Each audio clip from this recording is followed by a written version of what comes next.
얼마 전에도 좀 안타까운 소식을 들은 일이 있습니다.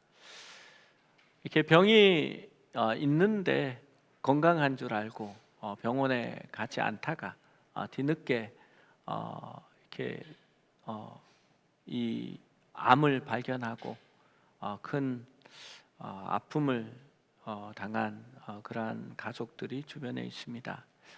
특별히 보면 간이나 폐가 이 통증을 느끼지 못하는 그러한 부분들입니다. 그래서 특별히 폐 같은 경우에는 이렇게 통증이 없기 때문에 일단 뭔가 이상하다 해서 병원에 가면 이미 3기가 넘어서서 전이가 된 상태로 발견하게 됩니다. 그래서 폐암을 초기에 발견하면 저희 어머니도 그러셨는데, 아이고 하나님 은혜다, 이걸 어떻게 이렇게 발견했냐, 뭐 이런 이야기를 하게 됩니다. 건강한 줄 알았기 때문에 의사가 필요 없는 것처럼, 병원 가지 않아도 되는 것처럼 그렇게 생각하게 됩니다. 오늘 성경 말씀에 건강한 자에게는 의원이 쓸데없고 이렇게 약한 자에게라야 쓸데있느니라라고 이야기합니다. 오늘 본문을 좀 더 자세히 이해하기 위해서 그 배경으로 들어가 봅니다. 우리 직전 본문에 지난주에 사람들이 중풍병자를 4사람에게 메워 가지고 지붕을 뚫고 예수님 앞에 내려놓습니다. 예수님은 작은 자야, 제 사함을 받았느니라 말씀하시고 자신이 하나님이심을 나타내셨습니다. 그리고 제 사함의 권세가 자신에게 있다라는 것을 보여주셨습니다. 그런데 아직도 그 집의 지붕을 메꾸어 줬느냐, 거기에 관심을 가지신 분이 있더라고요. 잘 모릅니다. 그런데 당연히 메꾸어 줬겠지요. 이렇게 성경은 그것을 지붕 걱정을 하지 않기 때문에 이렇게 과감히 생략한 겁니다. 우리의 관심도 지붕에서 떠나서 예수님께로 다시 가야 할 줄로 봅니다. 예수님께서 이제 다시 바닷가로 나가셔서 큰 무리가 나오자 그들을 가르치셨습니다. 이번에는 지나가시다가 세간에 앉아 있는 알페오의 아들 레위를 보시고 그에게 나를 따르라 하셨습니다. 나를 따르라 라는 말은 제자가 되라 라는 말입니다. 레위는 즉시 일어나 예수를 따르게 됩니다. 이 가버나움은 큰 도시였고 무역이 번성한 곳이었으며 로마의 통치 아래에 있었기 때문에 세관이 자리하고 있는 그러한 곳이었습니다. 사실 배를 버리고 베드로와 안드레 또 요한과 야고보처럼 배를 버리고 예수님을 따르는 것은 이렇게 저는 이렇게 일말의 여지를 남겨둔 거라고 생각합니다. 실제로 이들이 예수님 앞에서 우리는 다 버리고 주님을 따랐습니다 라고 얘기했지만, 실제로 예수님이 십자가에 못 박히고 죽으시자 이들은 배를 생각하고 갈릴리로 돌아가서 고기를 낚으러 가게 됩니다. 그런데 세간의 자리를 버리고 떠나온 레위 같은 경우에는 다시는 그 자리로 돌아갈 수가 없습니다. 그것은 레위에게 임한 큰 은혜에 따른 결단이었습니다. 예수님은 좀 남들이 하지 않는 일을 지금 하신 겁니다. 보통 유대의 랍비들이나 바리새인들은 결코 세리와 같은 사회적 지탄을 받는 사람을 자신의 제자로 삼는 법이 없습니다. 이 레위의 이름이 레아에게서 난 야곱의 셋째 아들의 이름입니다. 우리 흔히 얘기하는 레위 지파, 그렇죠? 이렇게 레위라는 이름을 사용하고 있는 것으로 봐서 그는 유대인입니다. 자기 백성에게 세금을 걷어들여 로마와 헤롯 안티바스에게 바치는 일을 했으니 시선이 좋을 리가 없습니다. 또 게다가 중간에서 더 많은 세금을 거두어들여 착복하는 일이 잦았습니다. 세금 납부를 거부하는 사람에게는 어떻게 했겠습니까? 세금을 내지 않는다고 그냥 봐주면 다른 사람들도 세금을 내지 않을 거 아닙니까? 그때는 로마 병사들을 데리고 가서 그 집을 급습하는 겁니다. 그리고 세금으로 대처할 만한 무언가 가치 있는 것들이 있으면 다 강탈해서 가져오게 되는 것입니다. 많은 돈이 머무르는 곳이 되면 여러분 고리대금업이 성행하게 됩니다. 일종의 돌려막기를 하는 거지요.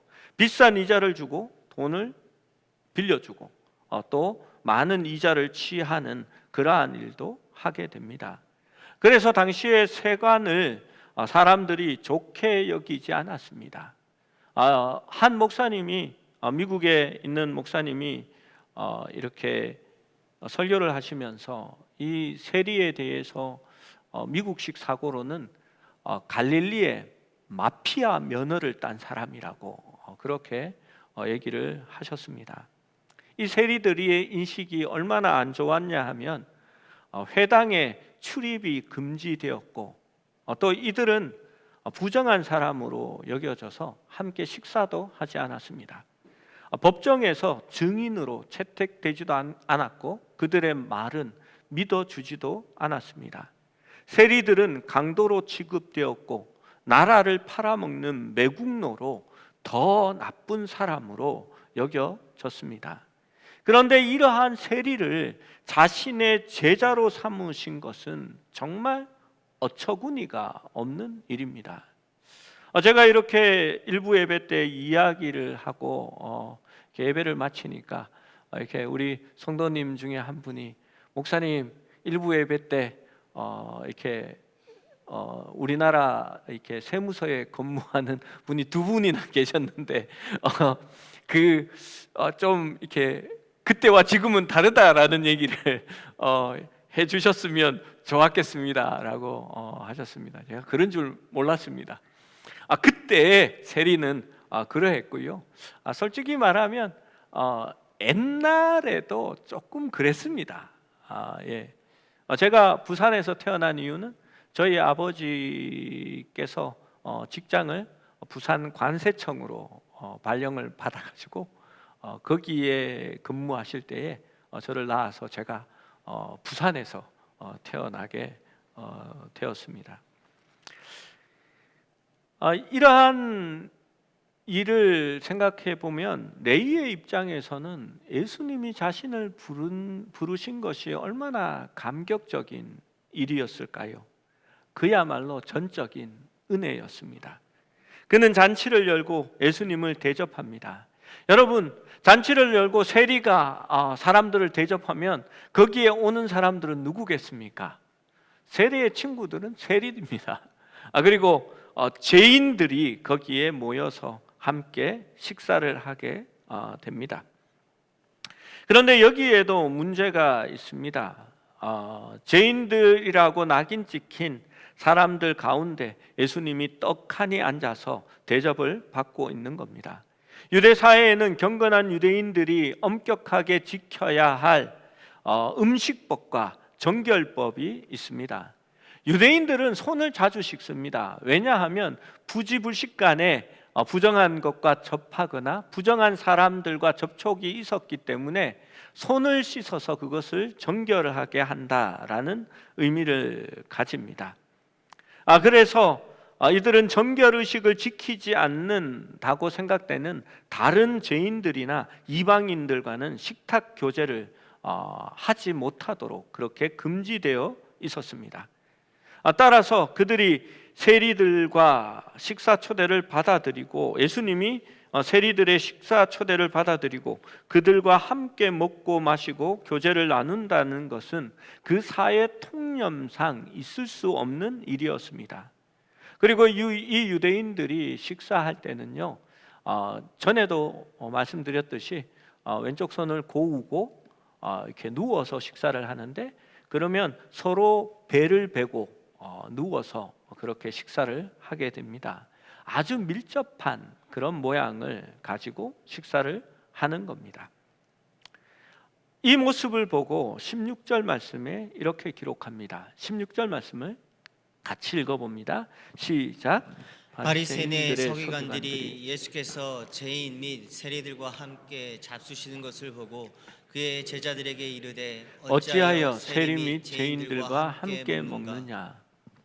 궁금해서 물은 게 아닙니다. 비난하고 비판하는 겁니다. 17절에 예수님이 그 소리를 들으셨습니다. 우리 예수님은 참 잘 듣습니다. 말하지 않아도 마음속의 생각도 예수님은 보시고 들으십니다. 그리고 작은 소리로 이야기해도 예수님의 귀는 늘 열려 있습니다. 17절을 읽습니다. 시작. 예수께서 들으시고 그들에게 이르시되 건강한 자에게는 의사가 쓸데없고 병든 자에게야 쓸데있느니라. 나는 의인을 부르러 온 것이 아니요 죄인을 부르러 왔노라 하시니라. 의사를 찾는 사람은 병든 사람입니다. 이번에 의사들이 의료 파업을 했을 때에 건강한 사람들은 별로 이렇게 없습니다. 이 사람들이 또 파업을 하는구나. 좀 정부와 이 의사들이 잘 의논하고 타협해서 해야지. 이게 뭐야? 라는 이 정도이지만 당장 수술을 앞두고 있는 이렇게 몸이 아픈 사람들은, 병든 자들은 정말 이게 급한 일입니다. 어떻게 환자들의 목숨을 담보로 자기의 이득을 취하려고 하느냐, 사람들은 굉장히 흥분합니다. 여러분, 병든 자에게 의사가 꼭 필요합니다. 그런데 예수님이 필요한 사람은 누구라고 말합니까? 죄인들이 필요하다라고 말합니다. 예수님이 필요 없는 사람들은 누구들입니까? 스스로가 의인이라고 생각하는 사람들은 예수님이 필요 없는 사람입니다. 예수님은 죄인을 부르러 왔지 의인을 부르러 오지 않았다라고 이야기하는 것입니다. 스스로 건강하다고 여기는 사람들이 의사가 필요 없듯이 스스로 자신이 의인이라고 생각하는 사람에게는 예수님이 필요 없고 간절하지도 않다라는 말씀을 하시는 겁니다. 여러분, 바리새인과 세리의 차이점에 대해서 누가복음 18장 9절에서 14절은 분명하게 드러내는 말씀이 있습니다. 긴 말씀이지만 우리가 한번 같이 읽어봅니다. 시작. 또 자기를 의롭다고 믿고 다른 사람을 멸시하는 자들에게 이 비유로 말씀하시되 두 사람이 기도하러 성전에 올라가니 하나는 바리새인이요 하나는 세리라. 바리새인은 서서 따로 기도하며 이르되 하나님이여 나는 다른 사람들 곧 토색, 불의, 간음하는 자들과 같지 아니하고 이 세리와도 같지 아니함을 감사하나이다. 나는 일회에 2번씩 금식하고 또 소득의 11조를 드리나이다 하고 세리는 멀리 서서 감히 눈을 들어 하늘을 쳐다보지도 못하고 다만 가슴을 치며 이르되 하나님이여 불쌍히 여기소서 나는 죄인으로소이다 하였느니라. 내가 너희에게 이르노니 이제 저 바리새인이 아니고 이 사람이 의롭다 하심을 받고 그의 집으로 내려갔느니라. 무릇 자기를 높이는 자는 낮아지고 자기를 낮추는 자는 높아지리라 하시느니라. 여러분, 이 말씀에 의하면 누가 하나님께 의로운 사람이다라고 판단을 받았습니까? 세리입니다. 그런데 누가 더 종교적이고 사람들의 눈에 경건한 사람입니까? 바리새인입니다. 왜 차이가 나타났을까요? 제가 목회를 하면서 여러 달 함께 신앙생활을 하다가 믿음에 있어서 그리스도에 대한 갈망이나 또 신앙에 있어서 정착하지 못하고 떠나시는 분들이 있습니다. 이 세리와 바리새인의 이 구분을 보면 바리새인들은 자신이 특별한 구별된 사람이라고 생각합니다. 바리새인이라는 뜻이 그러한 뜻입니다. 구별되었다라는 뜻입니다. 이들은 서서 따로 기도합니다. 자신이 의롭다고 믿고 스스로 구별된 사람이라고 생각합니다. 교회에 오셔서 이렇게 등록하지 않고 오래 교회를 살펴보면서 그러면서 꼭 이야기는 하십니다. 내가 대형 교회의 장로 출신이다, 권사 출신이다 라고 말합니다. 그러면서 자기가 그 교회를 떠날 수밖에 없었던 것은 그 교회의 목사와 다른 직분자들의 문제 때문이라고 그들을 비난합니다. 그러면서 한편으로는 볼 때마다 저에게 그런 얘기를 하십니다. 자신이 신앙에 대한 열정과 과거에 자신이 가졌던 믿음 생활, 또 자기의 그런 고난을 통해서 자기가 예수님을 믿게 된 그런 체험들, 또 자신의 좋은 배경들을 말씀하십니다. 그런데 그 이야기를 듣고 있으면 제가 생각나는 것이 있습니다. 이 사람은 의사가 필요한 사람이 아니다, 그리스도가 필요한 사람이 아니다라는 생각을 하게 됩니다. 여러분, 이들이 원하는 게 무엇일까요? 인정해 주기를 원합니다. 목사가 와, 대단하십니다, 훌륭하시네요 장로님, 하나님이 엄청 축복하셨습니다, 장로님 같은 분이 우리 교회에 등록하시면 우리 교회 참 좋을 것 같은데요 라는 그 말을 듣고 싶은 겁니다. 인정을 원하고 자신을 높여주기를 원합니다.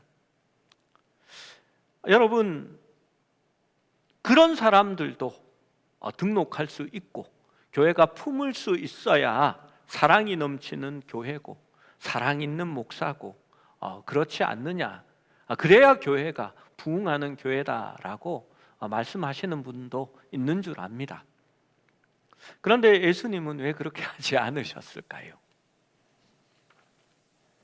그런 사람도 세워주고 우쭈쭈 잘해주고, 또 그런 사람들을 교회에 하나하나 적응시켜야 부흥하는 교회가 된다고 주변에서는 말합니다.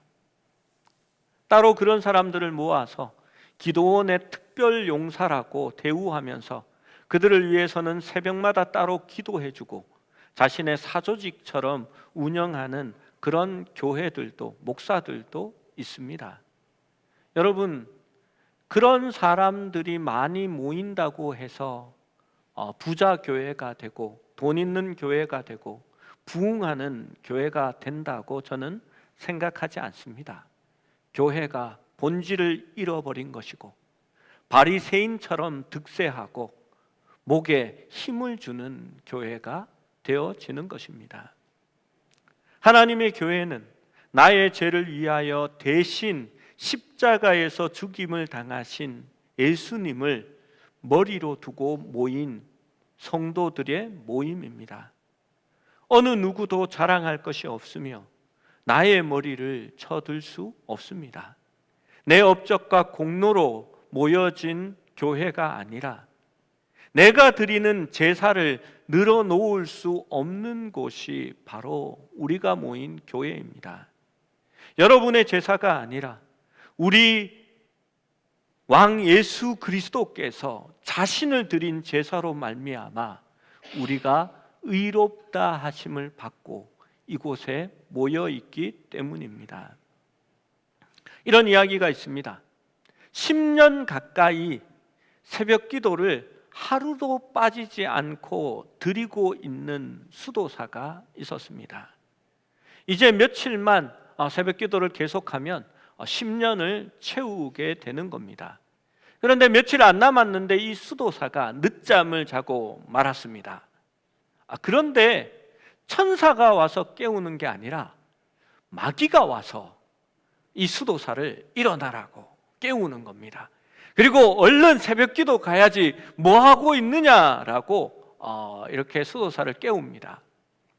그러자 수도사가 일어났는데 뭔가 좀 이상한 겁니다. 아니, 사탄은 유혹하는 자고 신앙에 있어서 실패하게 만드는 자인데 왜 나를 깨우고 새벽 기도 가라고 할까? 분명히 사탄인데 하다가 결국은 궁금증에 이 사탄에게 물어봤다고 합니다. 뭐 스크루테이프의 편지 같은 그런 이야기입니다. 그러자 이 사탄이 굉장히 초조해하고 고민스러워하다가 이왕 들통났으니 내가 그 이유를 말해주겠다라고 했습니다. 만약 당신이 잠을 자버려서 그 10년을 채우지 못하게 되면 당신은 자기의 부족함을 알게 될 것이고 나의 노력으로 그것이 이루어지지 않는다라는 것을 깨닫게 될 것이고 그 부족함 때문에 하나님 앞에서 더 낮아지고 사람들에게도 우리가 똑같은 연약한 존재라고 생각하게 될 것이다. 그런데 네가 그 10년을 채우게 되면 너는 교만해지고 나는 말이야 10년을 새벽기도 하루도 빠지지 않고 나온 그런 사람이야 라고 하게 될 것이고 하나님을 찾기보다는 스스로의 의를 내세우는 사람이 될 수 있기 때문에 내가 너를 깨운 거다라고 이야기했습니다. 여러분, 하나님은 자만심으로 가득한 제사보다는 후회와 눈물로 혼합된 하나님의 긍휼하심을 바라는 사람들을 더 사랑하십니다. 여러분, 금식을 왜 합니까? 곡기를 끊고 음식이 주는 힘으로 사는 것이 아니라 하나님의 힘만을, 하나님의 도우심만을 바라보겠다고, 내가 아무것도 아니고 내 힘으로 살 수 없다라는 것을 고백하는 것이 금식입니다. 그런데 이 금식을 10일이나 20일을 하게 되면 이 금식이 자기의 업적이 되고 자랑이 되는 겁니다. 저는 자랑 중에 제일 한심한 자랑이 금식 며칠 했다라고 자랑하는 사람들이라고 생각합니다. 가끔씩 초청 강사 목사님이 오셔서 나는 40일 금식 기도를 3번을 했는데 라고 그런 이야기를 하십니다. 여러분, 금식은 자랑할 것이 없다라고 해서 하는 게 금식인데 금식한 것을 자랑하면 그것이 무슨 소용이 있겠습니까? 그러면 경건의 껍데기만 가져가고 알맹이는 잊어버린 게 된 것입니다. 여러분, 금식한 아무런 이유가 없는 것이지요. 모양이 중요한 것이 아니라 그 경건의 능력이 중요한 것이 아닐까요?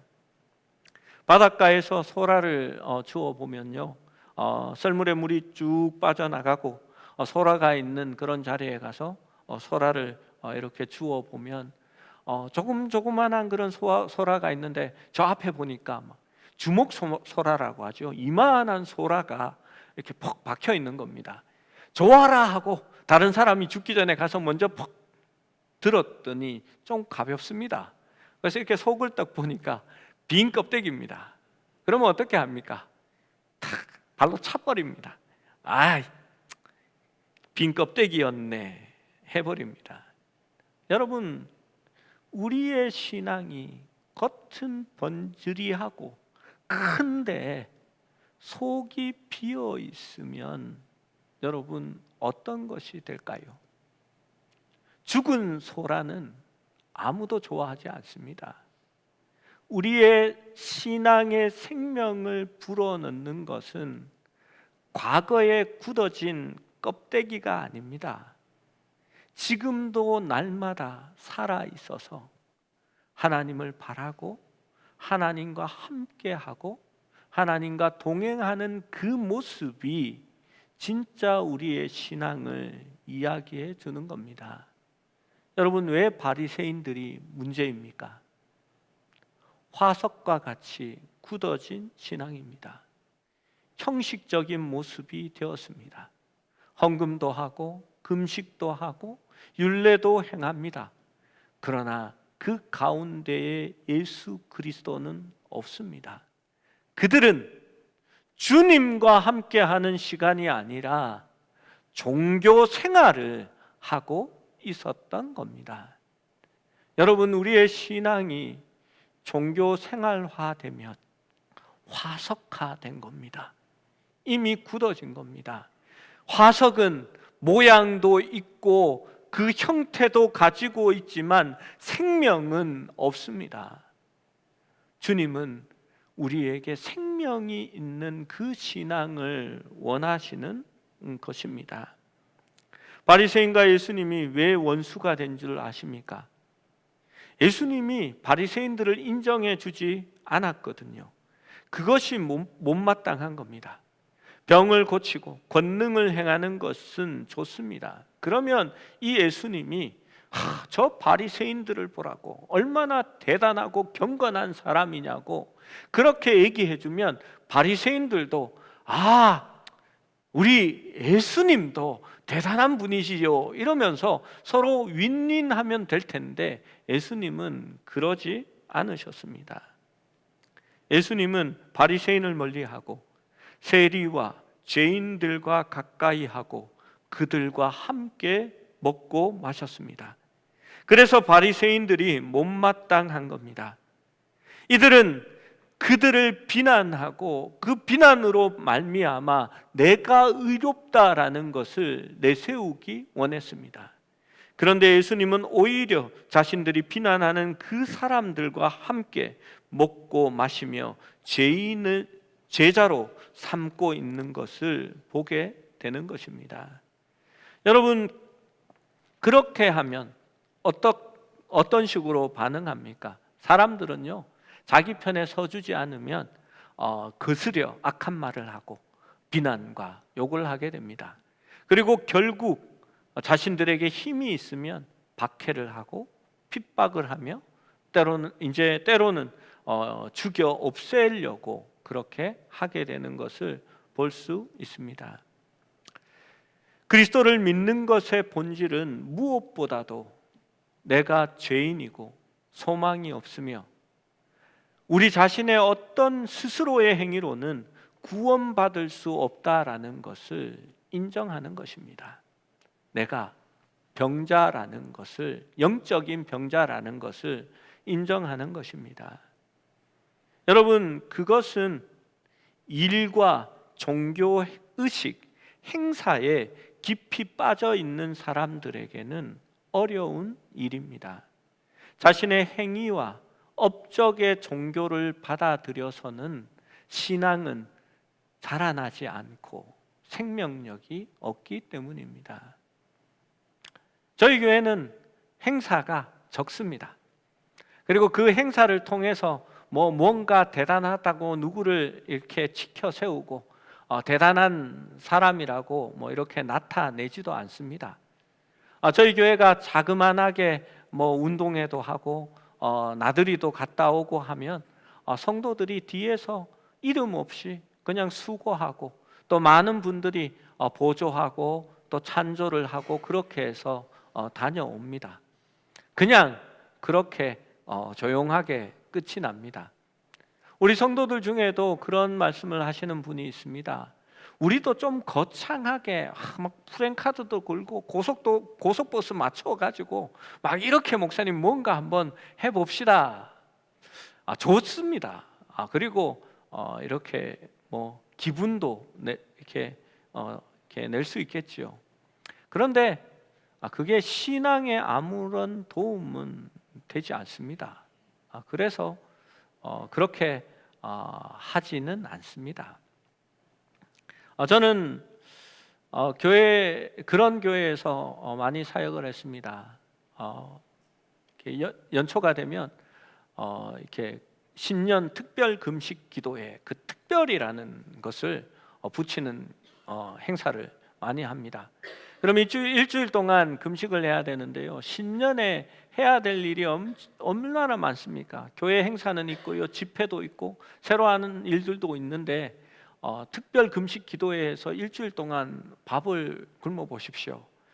하루도 굶기 힘든데 기도원에서 일주일 굶는 것은 굶을 수 있습니다. 앉아서 뭐 성경만 보면서 꼼짝하지 않고 그렇게 하면 되는데요, 일상생활을 하면서 성도들도 마찬가지고요, 교역자들이 일주일 금식하는 것이 쉽지 않습니다. 그런데 교회 뒷벽에다가 출석부를 쫙 이렇게 붙여놓죠. 제일 앞에 목사들 이름부터 시작해서요, 사모들 이름, 장로님들 막 순서대로 쫙 붙여놓습니다. 그리고 나갈 때 본인이 스티커를 이렇게 붙여서 이렇게 행사를 합니다. 여러분, 다 붙이면 교만해질 수 있습니다. 나 다 나왔어. 그리고 안 붙은 분, 이 목사가 돼가지고 2번이나 빠졌네 라고 비난하면서, 그 비난은 자기의 의로움을 드러내는 겁니다. 나는 다 나왔는데 목사가 안 나왔네? 이런 뜻이 되는 거죠. 여러분, 하나님의 일을 하는데 먹어야 힘이 나지 않겠습니까? 그런데 이 목사가 밥 먹고 있는 걸 보면 성도들이 나는 금식시키고 지는 먹네 하면서 얼마나 이렇게 힘이 없겠습니까? 그래서 제가 목동에서 사역할 때는요, 목사 서너 명이 굶어서 죽을 것 같은 사람 오라고, 그러면 이제 한 차를 맞춰 타서, 교인들이 많으니까요, 근처에서 먹을 수는 없잖아요, 저 일산까지 죽 한 그릇 먹으러 가서 먹고 그렇게 옵니다. 그러면요, 마음이 얼마나 겸손해지는지 압니까? 성도들이 다 금식하는데 이 목사가 죄인이야 라는 그런 마음으로 참여하고 했던 기억이 있습니다. 여러분, 심령이 가난해야 천국이 자신의 것입니다. 왜냐하면 심령이 배고프다라는 것을 알기에 주님을 찾는 겁니다. 배고파야 먹을 수 있고 갈망합니다. 시편의 기자들은 자주 노래했습니다. 목마른 사슴이 시냇물을 찾아 갈급하듯이 내 영혼이 주를 찾기에 갈망하나이다. 여러분, 내가 얼마나 연약한 인간인지, 죄와 아집으로 똘똘 뭉친 인간인지 알아야 겸손해지고 주님을 찾을 수 있는 겁니다. 그래야만이 주님이 필요한 것입니다. 여러분, 주님을 찾아 갈망하고 그랬던 우리가 그러한 모습들을 잊어버리게 됩니다. 과거에 열심히 신앙생활했던 껍데기, 화석은 가지고 있는데 생명력이 점점 줄어드는 것이지요. 신앙생활에 있어서 멀어집니다. 경험은 있는데 현재의 모습이, 생명력이 사라지고 있는 것입니다. 여러분, 무엇이 성령 충만인지 아시죠? 충만이라는 것은 넘쳐 흐른다라는 의미입니다.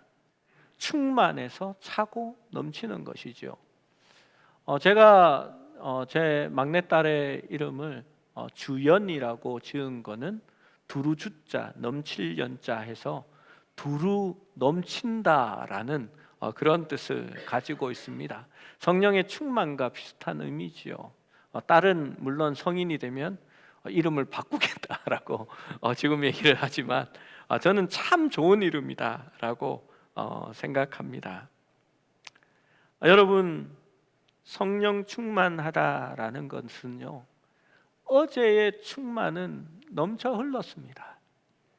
오늘도 충만하려면요, 생수의 근원이 있어서 또 다시 넘쳐야 하는 것입니다. 공급이 되어야 넘칠 수 있는 겁니다. 성령 충만은 경험을 얘기하지 않습니다. 오늘 나에게 성령이 주시는 은혜가 가득할 때에 충만해지는 겁니다. 그건 어제의 신앙이 아닙니다. 내가 젊었을 때 신앙이 아닙니다. 내가 열심히 있을 때의 신앙이 아니라 지금 내가 하나님의 은혜로 넘칠 수 있어야 한다라는 것입니다. 여러분, 주님에 대한 갈급함, 내가 하나님 앞에 죄인이구나, 나는 주님이 정말 필요하다라는 그 마음이 있어야 예배가 은혜가 되고 그 주님을 사모하는 예배가 되어질 수 있는 겁니다. 여러분, 오늘 본문의 죄인으로 부르심을 받은 그 제자 레위는 누구일까요? 알페오의 아들 레위라고 기록되어 있습니다. 12제자가 기록되어 있는 모든 성경 본문에는 레위가 없습니다. 분명히 제자로 부르셨는데 말입니다. 그 이유가 뭐냐 하면 마태복음의 기록에서 그 마태복음을 쓴 레위는 자신을 레위라고 쓰지 않고 마태라고 썼기 때문입니다. 바로 이 레위가 마태복음을 기록한 그 마태입니다. 민족의 배반자, 강탈자, 강도, 죄인의 계수였던 레위 마태는 죄인을 부르신 주님을 따라 제자가 되어집니다. 그리고 그는 사도가 되었고 성령으로 말미암아 예수 그리스도의 역사를 자신이 만났고 따랐고 들었던 그 예수님을 성경으로 기록한 마태가 되어진 겁니다. 저는 베드로와 요한과 야고보보다는 마태가 흥미롭고 감명 깊습니다. 그는 자기의 성경의 감동을 받아 성경을 기록할 때에 요한처럼 예수님께서 사랑하시는 그 제자가 그렇게 자신을 표현하지 않습니다. 그는 마태복음에서 자신을 철저하게 숨기고 낮춥니다. 그리고 자신을 두드러지게 내세우지 않습니다. 마태는 제자로서도 죄인으로 스스로를 낮추고 가장 은혜스러운 자리에 있을 수 있었던 사람이 바로 마태였습니다. 여러분, 은혜는 가장 낮은 곳으로 흘러가게 됩니다. 마치 물이 제일 아래쪽으로 흘러 고이는 것처럼 말입니다. 마태는 여전히 하나님 안에서 죄인으로 목말라 했고 그리스도가 필요한 사람이었고 날마다 그 은혜로 말미암아 살아가기 원했던 사람이었기 때문입니다. 하나님의 나라는 자신이 의롭다라고 스스로 생각하는 그러한 사람들로 이루어지지 않았습니다. 자신이 의롭지 않고 죄인이라고 고백하는 사람들로 이루어지는 나라가 하나님의 나라입니다. 하나님 앞에서 이 정도면 하나님이 받아주실 만한 그런 조건을 갖추었다라고 생각하는 사람을 주님은 부르지 않습니다. 내가 하나님 앞에 받아들여질 만한 아무런 조건이 없구나라고, 내가 죄인이구나, 차마 하늘을 바라보지 못하고 고개를 숙여 내가 죄인으로소이다 가슴을 치던 사람들이 바로 그 하나님의 나라에 소속된 구성원이 되는 것입니다. 스스로 의를 이룬 사람이 아니라 예수 그리스도로 말미암아 그 은혜의 선물로 말미암아 부르심을 받은 사람들이 바로 하나님 나라의 백성이 되어진 것입니다. 오늘 예수님이 레위를 부르신 것은 바로 그 자체가 복음인 것입니다. 레위는 그 복음을 받았고 주님께 순종하며 따라가는 것입니다. 여러분, 그렇습니다. 지금도 오늘 교회도 마찬가지입니다. 주님은 여전히 죄인을 부르시고 계십니다. 하나님 앞에서 의롭다라고 자랑할 수 있는 사람은 없습니다. 나는 오늘도 주님이 필요하고, 나는 여전히 죄인이며 그리스도 없이는 내가 의롭지 않다라는 것을 고백하는 그러한 사람에게 하나님의 나라는 임하여지는 것입니다. 사랑하는 여러분, 하나님의 그 은혜와 축복이 우리 모두에게 계속해서 날마다 넘쳐나기를 축원합니다.